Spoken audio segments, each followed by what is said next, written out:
Oh, oke. Tadi kita sudah ngomongin mengenai penjualan, sekarang kita masuk ke diskon penjualan. Sama halnya dengan purchase, sales juga bisa ngasih potongan. Nah, sales discount atau diskon diskon penjualan adalah tawaran diskon atau potongan tunai kepada pelanggan kalau bayarnya lebih cepat.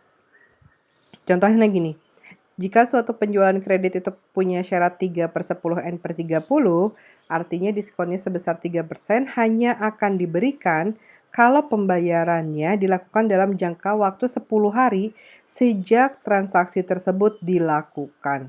Jadi ini mah bukan tanggal ya, tapi periode. Jadi kalau dia mulainya tanggal 2, berarti 10 hari berakhirnya tanggal 12. Kalau dia mulainya tanggal 1, berarti 10 harinya selesainya di tanggal 11 gitu. Nah, setelah 10 hari itu nggak ada diskon lagi. Jadi perusahaan atau konsumen harus bisa membayar dalam jangka waktu 30 hari. Kalau dia bisa membayar dalam jangka waktu 30 hari, nggak dapat diskon. Diskon hanya diberikan kalau pembayarannya dilakukan dalam 10 hari. Sama halnya dengan sales return, sales discount juga merupakan akun kontra dari penjualan. Jadi sama kayak sales return, saldonya ada di debit ya. Ini saya sudah jelaskan kemarin ya, credit term atau syarat kredit. Oke, di sini ada nanti contoh soalnya kita kerjakan berikutnya ya. Saya mau jelasin dulu mengenai sales discount, baik perpetual maupun periodik. Gimana sih cara untuk mencatat sales discount? Jadi, kalian perhatikan dulu soalnya.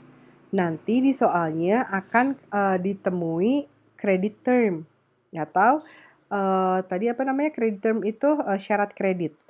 Kalau dia masuk ke dalam periodenya, maka kita akan memberikan dia diskon. Contoh, dia melakukan transaksi penjualan seharga 3.500 dengan syaratnya 2/10 N/30. Nggak taunya konsumennya bisa melunasi dalam jangka waktu 10 hari. Karena dia bisa melunasi dalam jangka waktu 10 hari, dia dapat diskon 2%. Berarti gimana Bu cara ngitungnya? 2%-nya dikalikan 3.500, maka kalian akan dapat angka 70. Ya, jadi sales discount tadi sudah dibilang sales discount itu adalah di posisi debit ya, saldo normalnya. Jadi sales discount-nya di posisi debit 70. Nah, berapa yang harus dibayarkan oleh si konsumen? Konsumen tinggal bayar sisanya, alias berapa total utangnya dia, dikurangi dengan diskon, maka itu total yang harus dibayarkan oleh konsumen. Yaitu bukan sekitarnya itu berjumlah 3.430. Ini adalah nilai cash yang harus dibayarkan. Oke, berikutnya sama halnya dengan penjualan, sama halnya dengan pembelian, penjualan juga ada PPN. Bedanya kalau kita beli, maka ditulisnya sebagai PPN masukan atau VAT in. Kalau kita menjual, artinya ada barang yang keluar kan dari kita, maka nama PPN-nya adalah PPN keluaran. Walaupun nilainya sama-sama 10%. Gimana cara nulisnya? Kalau kalian ingat tadi, PPN masukan itu selalu kita tulis di posisi debit. Kalau PPN keluaran, kita tulisnya di posisi kredit. Ya, gimana Bu cara mencatatnya? Oke,